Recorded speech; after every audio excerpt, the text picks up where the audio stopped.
the first gift given to human body is health. Unfortunately, this health is only and only valued when diseases come into our life.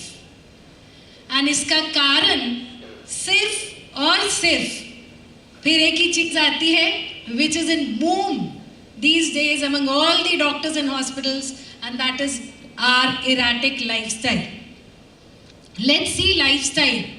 Lifestyle is what? It is a combination of our physical capacity and psychological functioning, which depicts its results on our habits, on our diet, on our sleep pattern, and on our living pattern.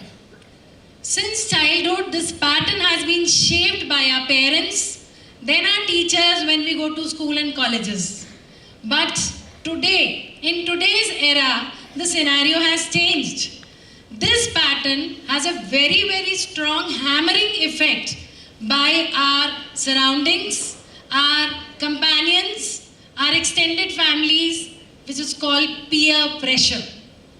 ये peer pressure को मैं आपको सिर्फ दो one-liners में समझाऊंगी. When we were young, in our late 20s, हमने ये सुना था सूरत की जरूरत नहीं है, सीरत की है. But now there is a new jingle. जो दिखता है वो बिकता है. Now this जो दिखता है वो बिकता है has created lifestyle disorders. Ayurveda identifies this lifestyle disorder as pragyaparat, the intellectual imbalance which we all, including me, are doing on daily basis. We, for example, एक छोटा सा example, कि we suppress our natural urges, अधारणीय वेग, जो हमने पढ़े हैं, 13 वेग जिन्हें हमें धारण नहीं करना चाहिए. These अधारणीय वेग harms our body in two ways: the accumulation of toxins and the waste metabolites in our body, and the reversal of neurotransmitters. These reversal of neurotransmitters, they cause hormone imbalance. Because daily when your hypothalamus and pituitary is knocked with erratic lifestyle, wrong eating habits, आपका hormone जो है वो imbalance हो जाता है. And similarly, when a lifestyle is erratic and we embrace this lifestyle with proud, we land up in a plethora of diseases like hypertension, diabetes, infertility, obesity.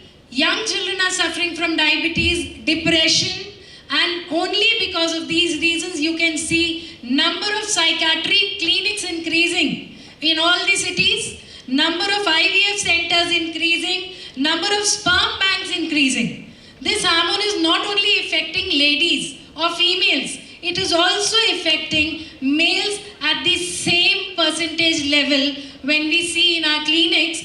Jabki when we started with our practice, we only targeted in treating females. But now equally we see asthenic spermia, oligospermia, azoospermia. The reason is our dietary habits, sleep pattern and living pattern.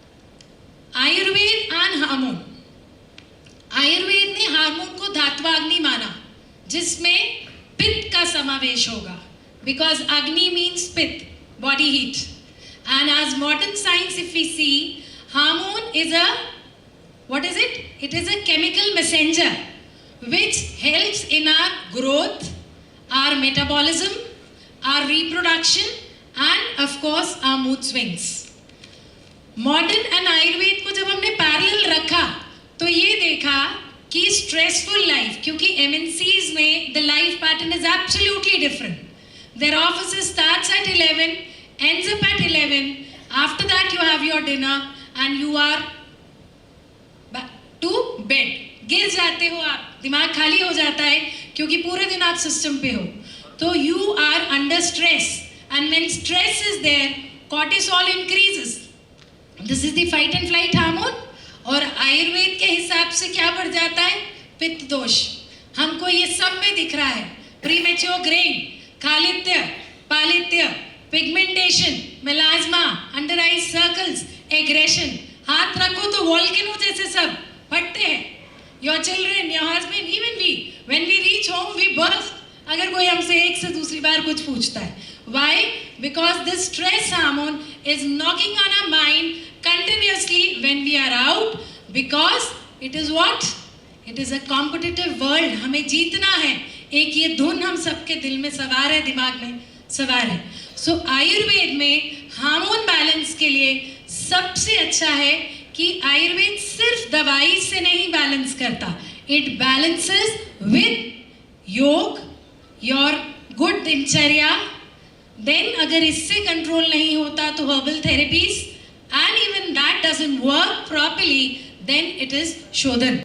A very common disorder these days, this is my favorite topic because I'm practicing gynae, PCOS and PCOD. PCOS, it is when it is into your system, it is into your blood, and the symptoms which you see is baldness, hirsutism, pigmentation, acne, obesity, mood swings and menstrual disorders.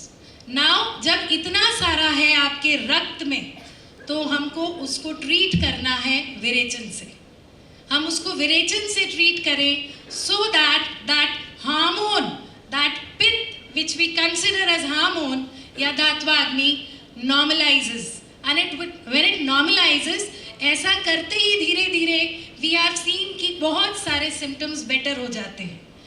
अब second aspect इसका देखें PCOD. This is because of the sedentary lifestyle. हम सब chairs पे बैठे रहते हैं, systems पे काम करते हैं.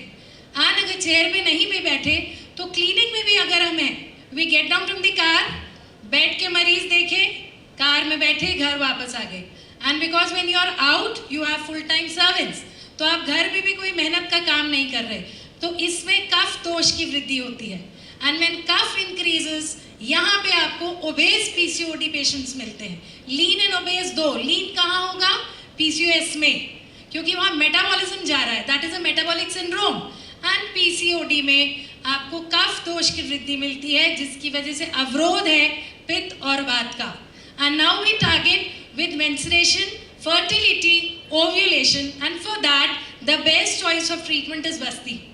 When you give vasti, this avrodh is removed and you can see proper ovulation and menstruation. Next, Ayurveda strategies. Again एक शॉर्ट में स्ट्रैटेजी में पहला है आयुर्वेद मैनेजेस अग्नि. सबसे पहले अपना मेटाबॉलिज्म कंट्रोल करना है. इस मेटाबॉलिज्म के बाद हमको अपने 3 चीज़ों पे बहुत ध्यान देना है. That is diet, again that is nutrition, sleep and your life pattern. आप लोग प्लीज़ एक चीज़ को दिमाग में रखें, even we eat junk, but उसको रिड्यूस करो. आप जब भूख लगी है, why do you go for biscuits, why don't you go for chana, moongphali and makhana and fruits. थोड़ा सा टाइम लगेगा बट सब नॉर्मलाइज हो जाओगे. एक बार कोशिश तो करके देखो. ये डाइट में चेंज आएगा. एंड स्लीप को please make it a point 11 to 7 के बीच में ही आपकी नींद हो. 4 से 10 के बीच में नींद ना हो, अनटिल अनलेस आपकी नाइट ड्यूटी है या कोई इमरजेंसी है.